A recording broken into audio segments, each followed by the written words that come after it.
नमस्कार प्यारे विद्यार्थियों, क्या हाल है। आशा करता हूँ कि खुश होंगे, मस्त होंगे, बढ़िया होंगे। दोस्तों, हिस्ट्री पॉइंट झुंझुनू के ऊपर आपका हार्दिक अभिनंदन और स्वागत करता हूँ। आपका भाई घनश्याम सर झुंझुनू। देखिए दोस्तों, बात कर रहे थे एंशियंट हिस्ट्री ऑफ राजस्थान के अंतर्गत हम प्राचीन सभ्यताओं के बारे में।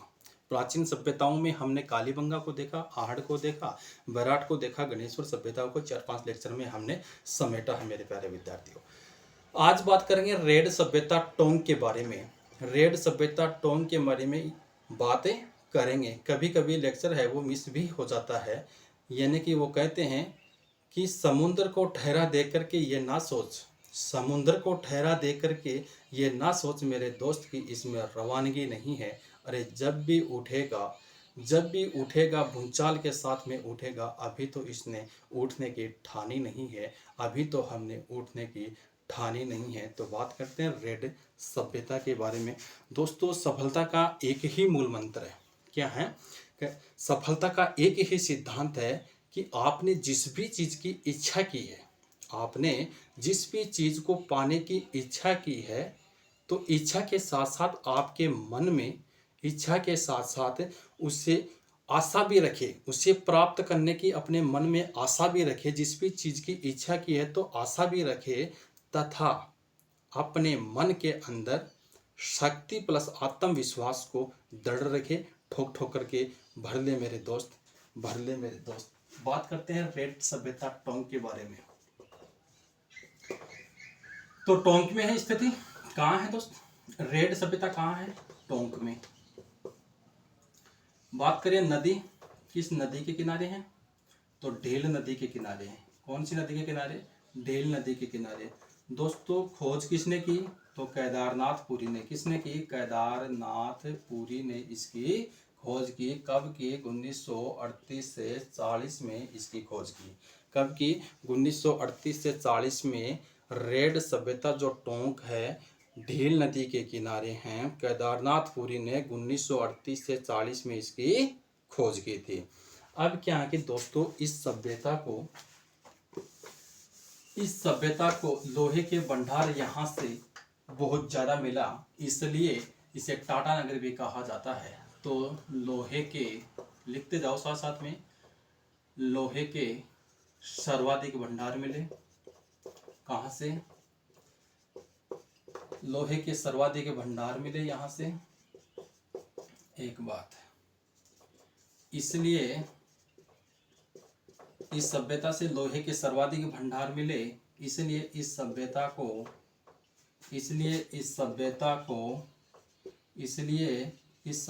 को एंशियंट इंडिया, यानी कि प्राचीन भारत, इसलिए इस सभ्यता को एंशियंट इंडिया, प्राचीन भारत का टाटा नगर कहा जाता है। क्या कहा जाता है? प्राचीन भारत का टाटा नगर भी कहा जाता है, क्योंकि यहाँ से हमें 3075 सिक्के देखने को मिले। कितने सिक्के? 3075 सिक्के यहाँ से हमें देखने को मिले हैं दोस्तों। तो कहते हैं कि ये एशिया महाद्वीप की रेड टोंक सभ्यता जो अपनी है, ये एशिया महाद्वीप की सबसे बड़ी आधार, ये जो सिक्कों का जो भंडार है 3075, तो एशिया महाद्वीप का सबसे बड़ा सिक्कों का भंडार हमें कहाँ से देखने को मिला? सबसे बड़ा सिक्कों का भंडार हमें रेड टोंक से देखने को मिला। एशिया महाद्वीप का क्वेश्चन क्या आता है कि एशिया महाद्वीप का सबसे बड़ा सिक्कों का भंडार है, कहाँ देखने को मिला? तो रेड सभ्यता टोंक में देखने को मिला। अब ये है कि राजस्थान की प्रथम ये सभ्यता है, इनकी राजस्थान का प्रथम सिक्कों का सबसे बड़ा भंडार कहाँ से देखने को मिला? तो रेड टोंक से। तो अगला प्रश्न लिखो, राजस्थान का सबसे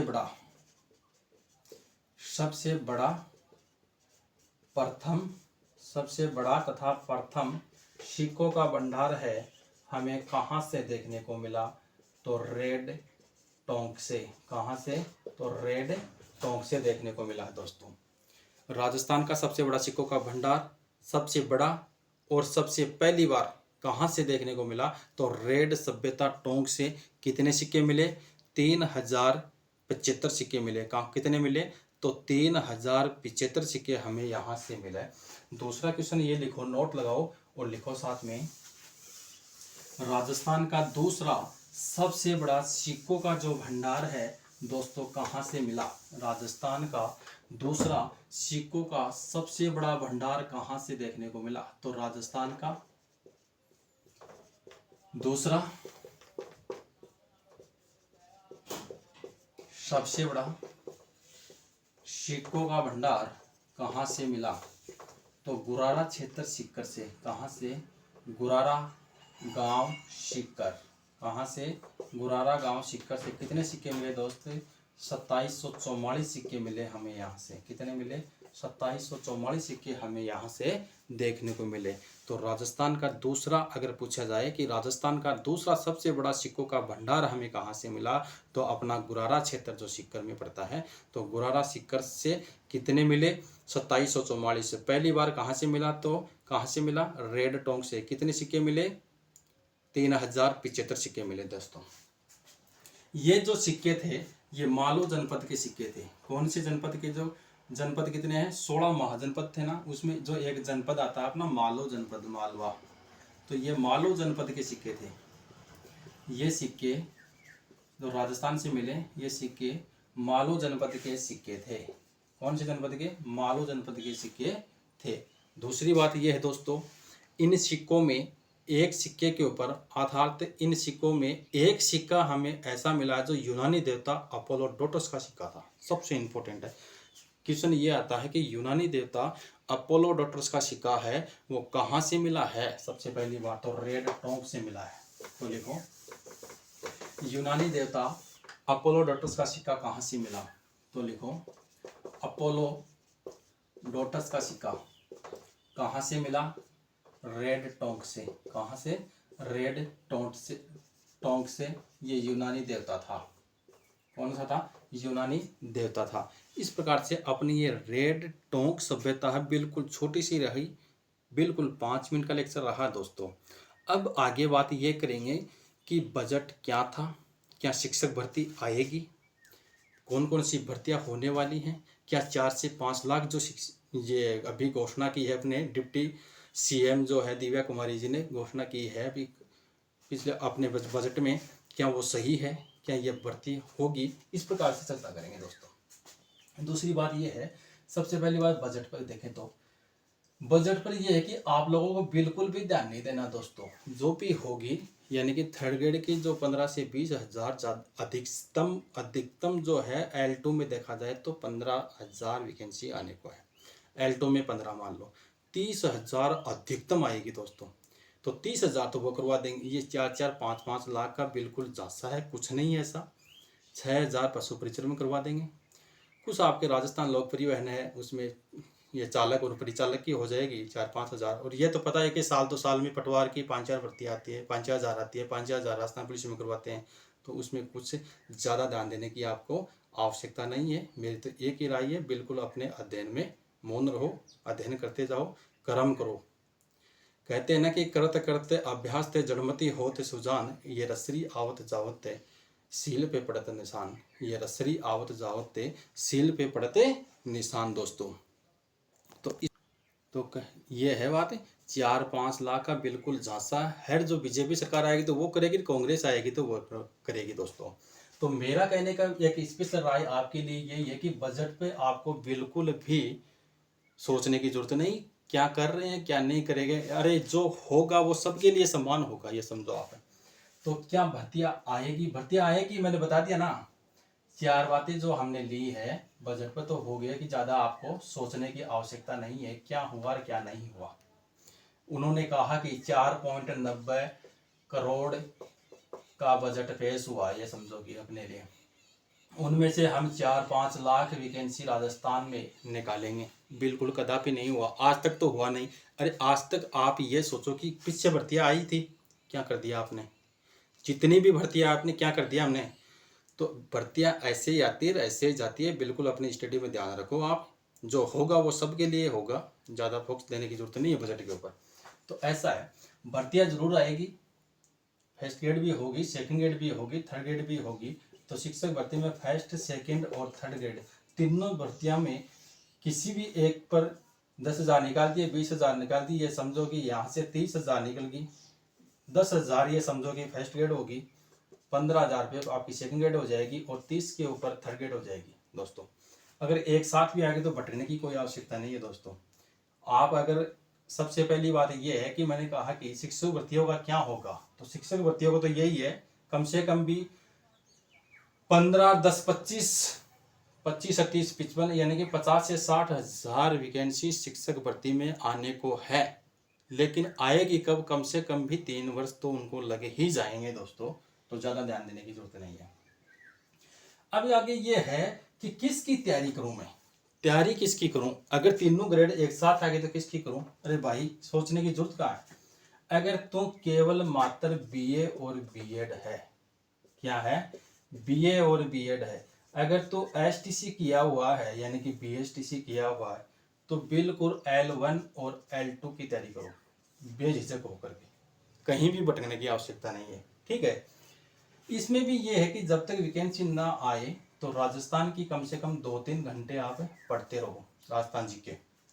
बात करें सेकंड ग्रेड की, ये तो हो गया। हिंदी वाले तो आप सेकंड ग्रेड भी कर सकते हो, थर्ड ग्रेड भी कर सकते हो, यानी कि हिंदी जिसके सब्जेक्ट है उनमें समान रूप से ये तीनों ग्रेडों में, ये समझो एक फर्स्ट पेपर थोड़ा सा ध्यान देते जाओ अलग से। सेकंड ग्रेड की अगर बात करें तो सेकंड ग्रेड में ये है कि अगर आप केवल बीए बीएड हो, क्या हो, बीए बीएड हो, तो आपको केवल सोचने की जरूरत नहीं है, सेकंड ग्रेड की तैयारी पर ध्यान दो अलग से। ठीक है, सेकंड ग्रेड की तैयारी कर सकते हो आप। अगर आपके पहले की अगर थर्ड ग्रेड की हुई है तो थर्ड ग्रेड की तैयारी करो। फर्स्ट ग्रेड में ये है कि अगर आप पोस्ट ग्रेजुएट हो यानी कि एमए आपकी क्लियर हो चुकी है तो आप फर्स्ट ग्रेड की तैयारी करो। अगर उनमें भी आपने सब्जेक्ट को अच्छी तरह से पढ़ रखा है तो फर्स्ट ग्रेड करो, अन्यथा कोई जरूरत नहीं है, बिल्कुल सेकंड ग्रेड कर सकते हो, थर्ड ग्रेड आप कर सकते हो। ये हो गई अपनी। अगर आप बीएड भी नहीं हो कि मैं तो बीएड भी कुनिया बीएसटीसी भी कुनिया, तो मेरा भाई बीए ही अगर क्रेड है तो बिल्कुल सीईटी की तैयारी कर ले, सोक्या की तैयारी हो जाएगी। सीईटी का जो सिलेबस है इतना अवॉर्ड है, इतना बड़ा सिलेबस है कि उसमें राजस्थान पुलिस, पटवार, ग्राम सेवक जितनी भी भर्तियां हैं उनका सिलेबस पूरा डाल रखा उन्होंने सीईटी में। तो सीईटी की तैयारी करो, मत जासू सीईटी क्लियर होगी तो हमारे की थारो काम है ओको। हो सकता है कि इस टोटल भर्तियों में सीईटी को लागू कर सकते हैं लोग, कोई विश्वास नहीं है मेरे दोस्त। तो ये हो गया ना, ये अपना क्लियर हो गया। अब क्या है कि बात कर लेते हैं थोड़ी सी हमने नगरी और चित्तौड़ के बारे में भी, कि नगरी सभ्यता जो थी, नगरी सभ्यता चित्तौड़ की जो नगरी सभ्यता है, नगरी सभ्यता चित्तौड़ कहाँ है, तो नगरी सभ्यता चित्तौड़। ठीक है, अब सबसे पहली बात तो ये है कि खोज किसने की, नगरी सभ्यता जो चित्तौड़ में है, नगरी सभ्यता चित्तौड़ की खोज किसने की, तो लिखो डीआर भंडारकर ने, डॉक्टर डीआर भंडारकर। तो नगरी सभ्यता की खोज किसने की, डीआर भंडारकर ने। कब की, 1904 में। बिल्कुल 1-2 मिनट का और होगा, और मैंने कह दिया ना कि 15 मिनट से ऊपर ज़्यादा क्लास नहीं होगी अपने बस। तो डॉक्टर भंडारकर ने 1904 में इसकी खोज की थी। कब की, डॉक्टर भंडारकर ने 1904 में खोज की थी। यहाँ से नगरी चित्तौड़ से हमें सीवी जनपद के सिक्के मिले हैं देखने को। तो सीवी जनपद के सिक्के जो हैं, सीवी जनपद के जो सिक्के हैं, सीवी जनपद के सिक्के हैं वो नगरी चित्तौड़ से हमें देखने को मिले हैं। सीवी जनपद के सिक्के कहाँ से मिले, तो नगरी चित्तौड़ से हमें देखने को मिले। सीवी जनपद की राजधानी अगर आपसे पूछे कि सर सीवी जनपद की राजधानी कौन सी थी, तो सीवी जनपद की राजधानी लिखो आप मध्यमिका चित्तौड़। कहाँ है, तो सीवी जनपद की राजधानी पूछे तो सीवी जनपद की राजधानी अगर आपसे पूछ रहा है अगला कि सीवी जनपद की राजधानी कहाँ है, तो मध्यमिका चित्तौड़ में पड़ता है। कहाँ, मध्यमिका चित्तौड़ में है दोस्तों। अब देखिए दोस्तों, सीवी जनपद की राजधानी मध्यमिका चित्तौड़ हो गई, तो आगे देखो मेवाड़ का जो क्षेत्र था ना, मेवाड़ क्षेत्र प्राचीन सीवी जनपद का हिस्सा था। कहने का मतलब मेवाड़ का क्षेत्र प्राचीन सीवी जनपद का हिस्सा या मैं भाग कह सकता हूँ। तो मेवाड़ का क्षेत्र, मेवाड़ क्षेत्र प्राचीन सीवी जनपद का भाग था। ये भी आप सिवी जनपद की जो अपनी राजधानी है उसके बारे में ध्यान में रखोगे दोस्तों। तो हमारी जो सभ्यताएं जो पिछले लेक्चरों में जो हुई है उनमें हुई है कालीबंगा, बेराट, आहड़ और नगरी हो गई अपनी आज। उससे पहले गणेश्वर सभ्यता भी हमने देख ली थी, तो गणेश्वर देख ली। तो आज नगरी चित्तौड़ की जो सभ्यता है, भंडारकर ने खोज की 1904 में, इनकी खोज होगी दोस्तों। उसके बाद में नगरी चित्तौड़ में ये सभ्यता थी। और जो अपना प्राचीन जो मेवाड़ था, अर्थात मेवाड़ का जो भाग है वो प्राचीन सिवी जनपद से लगा हुआ था, सटा हुआ था। ये हो गया, तो ये देख लिया हमने। और रेड टोंग सभ्यता हमने देख ली। कहने का मतलब 5 से 7 सभ्यताएं आज तक हमारी हो चुकी है दोस्तों। बजट पे चर्चा, विशेष चर्चा कुछ नहीं थी। बजट में यही है कि राजस्थान में दिव्य कुमार जी ने कहा था कि राजस्थान में 4 से 5 लाख भर्तियां होने को जा रही है। अब खुलेगा राजस्थान में भर्तियों का भंडारा, ऐसा कुछ नहीं है। 4-5 हज़ार जो निकली हुई थी पिछली बार, जो पशु परिचर में 5-6 हज़ार की घोषणा हुई है, वो शायद सितंबर अक्टूबर तक करवा देंगे वो लोग, तो वो करवा देंगे। लेकिन स्टूडेंट्स आज भी शांत बैठा हुआ तैयारी कोई नहीं कर रहा है। ज़्यादा से ज़्यादा पूरे राजस्थान में 40 से 50 हज़ार स्टूडेंट्स तैयारी करने वाले हैं। सब आसानी से छूते हैं दोस्तों। दूसरी बात ये है कि जो शिक्षक भर्ती में एमए जिसकी क्लियर है वो फर्स्ट ग्रेड की करो।